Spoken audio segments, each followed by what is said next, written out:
Bonjour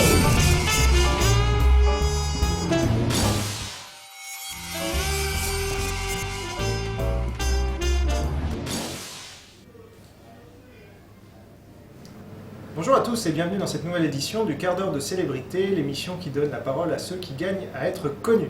Aujourd'hui, quart d'heure de célébrité de Xavier Bébin. Bonjour. Bonjour. Je vais présenter Xavier et nous allons passer au vif du sujet. Alors, Xavier Bébin, vous êtes délégué général de l'Institut pour la justice. Donc vous allez nous présenter l'institution juste après. Vous êtes spécialiste des questions de philosophie pénale et de criminologie. Alors vous êtes l'auteur d'un livre qui s'appelle « Pourquoi punir ?», qui est sorti en 2006 aux éditions L'Harmattan. Donc première question, pouvez-vous nous présenter l'Institut pour la justice ? Oui, l'Institut pour la justice, c'est une jeune association de citoyens, de victimes et d'experts qui sont préoccupés par les dérives de la justice pénale et qui sont mobilisés pour que ça change, pour une justice plus lisible pour le citoyen, plus efficace contre la criminalité et aussi plus équitable vis-à-vis des victimes. Très bien. Vous avez combien d'années d'existence? On a de membres? 3 ans d'existence et en fait notre originalité c'est qu'on marche sur 2 jambes. On a un ancrage populaire très fort avec 160 000 sympathisants, dont 45 000 donateurs et des victimes de dysfonctionnement judiciaire. Et puis on a aussi un réseau d'experts, un centre de réflexion, un think tank si vous voulez, avec des magistrats, des avocats, des psychiatres, des psychologues.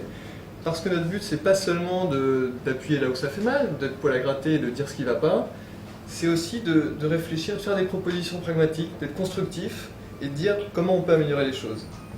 Très bien. Alors c'est ce qu'on va voir justement, parce que il faut dire que l'actualité récente, et puis en général depuis assez longtemps maintenant en France, est assez caricaturale du point de vue de la justice. On a l'impression que soit les gens, les criminels ou les délinquants sont quasiment pas condamnés, et quand ils le sont, ils passent une petite partie de leur peine en prison.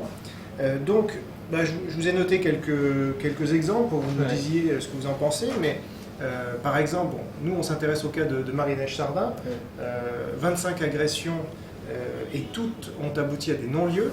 Bon, alors est-ce que ça vient des rapports de police ou des rapports de justice? On ne sait pas, parce qu'aucun ne veut répondre à nos questions. Bon. Véronique Courgeot, ça c'est un peu plus récent. Alors elle, carrément, elle congèle ses bébés, elle a 3 ans de prison. Bon, je pourrais égrener, là il y a un documentaire sur Envoyé spécial qu'on a vu récemment, pour 15 viols, Ça je pourrais en parler, ce cas. 15 viols égale 15 ans, c'est-à-dire 1 an par viol. Même 14 ans je crois. Donc voilà, qu'est-ce que vous pouvez nous dire là-dessus, vous qui avez beaucoup étudié ces cas? Il y a plusieurs problèmes dans ce que vous dites. D'abord, le premier cas, Marie-Neige Sardin, c'est le cas où la justice même ne répond pas, c'est-à-dire qu'il n'y a même pas de poursuite. Mais un cran après, c'est les cas où il y a poursuite, la police a fait son travail, arrête la personne, il y a même condamnation, et la peine reste inexécutée. Condamnation à la prison, et dans 30 000 cas sur les 150 000 chaque année, la peine prononcée par la justice n'est jamais exécutée. Pourquoi? Parce qu'il n'y a pas assez de place en prison. Ça, c'est un problème. Ensuite, une fois qu'elle est prononcée et parfois appliquée, la peine n'a bien souvent plus aucun rapport avec ce qui a été prononcé. La personne qui a été condamnée à 15 ans, dans 10 ans maximum, elle est sortie de prison. Avec les remises de peine? Bah oui, parce qu'on a en France un système absolument unique. On a d'un côté les libérations conditionnelles, ce qui existe un peu partout, et en plus les réductions de peine, les remises de peine automatiques et supplémentaires. Ce qui fait qu'en cumulant tout ça, personne ne fait jamais sa peine, bien sûr, et en moyenne, pour un homicide, on fait 60% de sa peine. Et ça n'existe pas dans les autres pays? Ce qui n'existe pas, c'est les deux systèmes. Il y a libération conditionnelle, ça existe généralement. En Allemagne, d'ailleurs, il faut avoir fait les 2 tiers de sa peine avant de pouvoir en bénéficier. En France, c'est la moitié, donc en Allemagne, c'est plus rigoureux. Et puis, les réductions de peine, c'est encore autre chose. Ça vient s'ajouter, il n'y a qu'en France que ça existe. Alors pour autant, vous dites il n'y a pas assez de prisons. Est-ce que, là je voyais un reportage sur les États-Unis où une personne noire qui naît sur 3 a une chance de se retrouver en prison dans sa vie. Est-ce que là, c'est pas la caricature inverse? Ah mais complètement. Aux États-Unis, il y a 700 détenus pour 100 000 habitants. En France, il y en a 100. En Angleterre, aux Pays-Bas, il y en a entre 130 et 150. C'est vers ça qu'il faut aller. Nous, on a fait un calcul très simple. Si on avait 20 000 places de prison en plus, ça coûterait 600 millions d'euros à l'État, mais ça en ferait gagner 6 milliards. Parce qu'on a fait une étude, on a demandé une étude à un économiste sur le coût du crime et de la délinquance, et en partant du principe que, c'est ce que les criminologues disent, 10% de places de plus en prison, ça induit 3% de criminalité en moins, et ben ce serait un investissement rentable. Moi je demande en 2020 qu'on ait 85 000 places de prison, on aura 64 000 en 2012. C'est la seule manière d'éviter ce que vous avez dit, avec des personnes qui sont poursuivies sans que rien se passe, des personnes qui sont condamnées sans que leur peine soit exécutée, parce que c'est l'impunité qui est le terreau de la délinquance. C'est l'impunité qui cause ce problème, et l'impunité, elle vient en grande partie de ce manque de place. Pour moi, c'est la priorité des 10 prochaines années. Alors, nous avons interviewé Emmanuelle Piette, qui est la présidente du collectif féministe contre le viol, au sujet donc de Marie-Neige Sardin, et elle nous expliquait que pour elle, la solution, c'était d'intégrer, enfin, de condamner et de mettre en prison plutôt les violeurs que les petits délinquants. Est-ce que vous êtes d'accord avec ça? Je pense que l'un n'empêche pas l'autre. Petit délinquant, tout dépend de quoi on parle, hein, bien sûr. Pour tout un tas de vraiment petit délinquant, primo-délinquant, la prison n'est pas la solution. Hein. Je ne suis pas en train de dire qu'il faut la prison pour tout le monde, absolument pas. Mais pour des personnes qui sont multiréitérants, même quand c'est des petits délits, il y a un moment où la sanction doit tomber et l'accumulation des sursis ou des non-poursuites, comme ça peut se faire actuellement, est un encouragement à la délinquance. Pour les violeurs, là on a un autre problème, c'est qu'on a des cas de récidive sans que la justice, à un moment donné, mette un coup d'arrêt en disant « ça suffit, cette personne-là, on ne peut plus lui faire confiance ». Il y a cette idée qu'il faut toujours donner une deuxième chance, même s'il y a un moment donné où ça devient une mise en danger de la société. Je vous donne un exemple récemment. Quelqu'un qui a tué une autostoppeuse, on s'est rendu compte qu'il avait été condamné une première fois pour viol en 87, 5 ans de prison.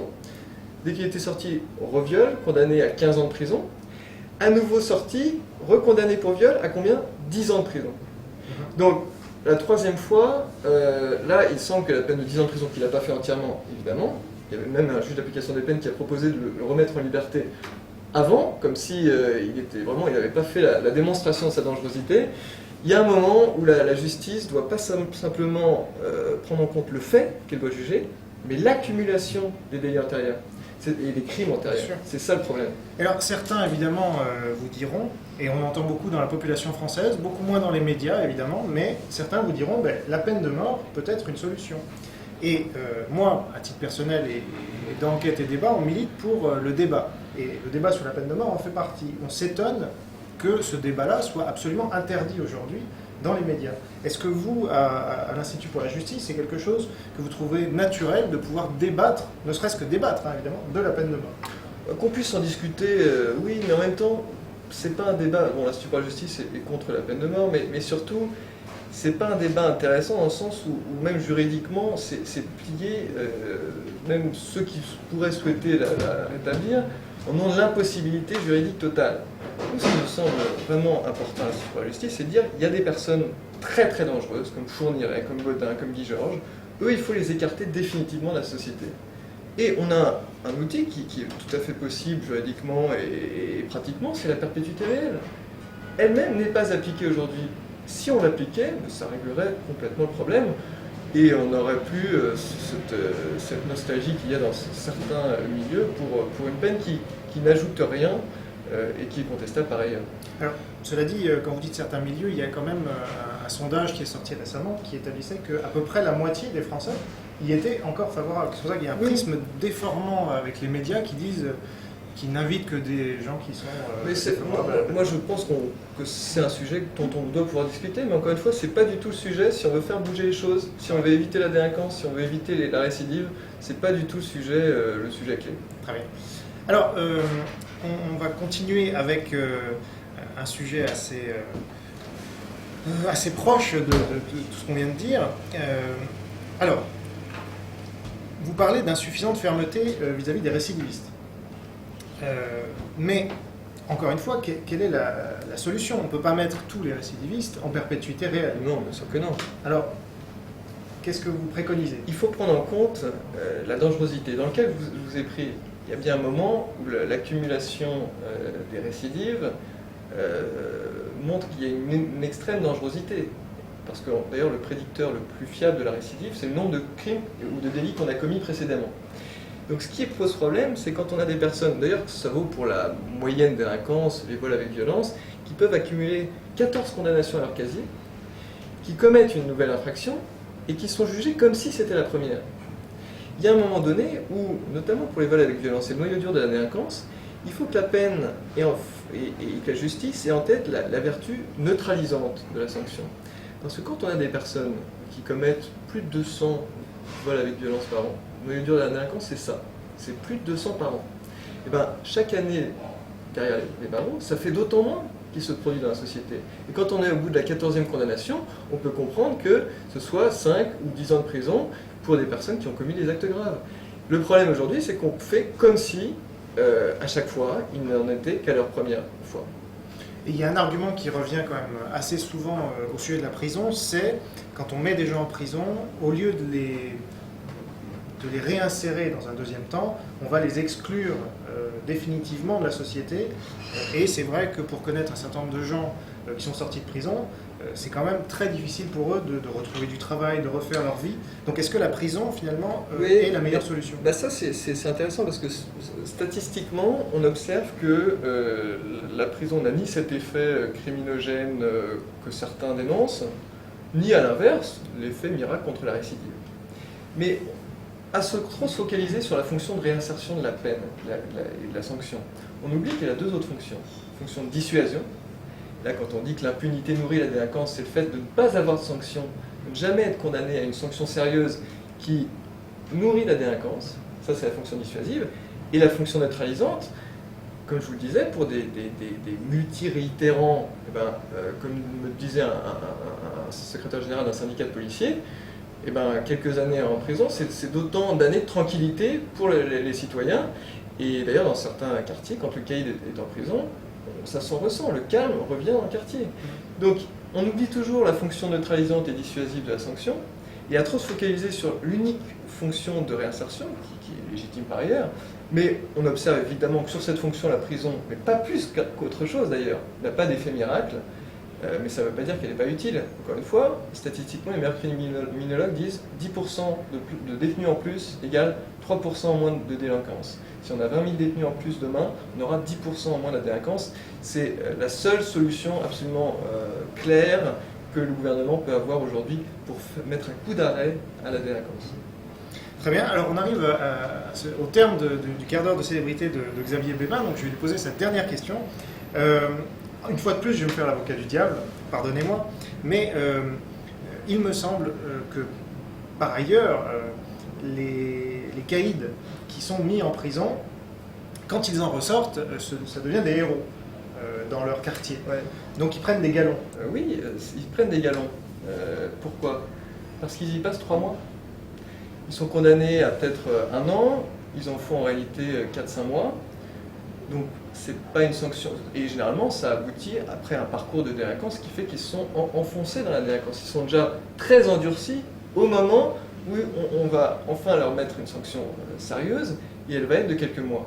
C'est pas étonnant qu'ils en prennent des galons, que ce soit pas pour eux extrêmement dissuasif et qu'ils s'en fassent une gloire dans leur quartier. Le problème c'est que la justice n'est pas intervenue assez tôt et pas assez fermement. Parce que à ce niveau de délinquance, c'est pas quelques mois de prison qui suffisent pour faire reculer ce genre de comportement. Très bien, merci beaucoup Xavier Bébin, ce sera le mot de la fin. Merci d'avoir assisté à cette émission jusqu'à son terme. N'oubliez pas que la liberté d'expression ne vaut que si elle est partagée par tous. Et à bientôt pour un nouveau quart d'heure de célébrité. Au revoir.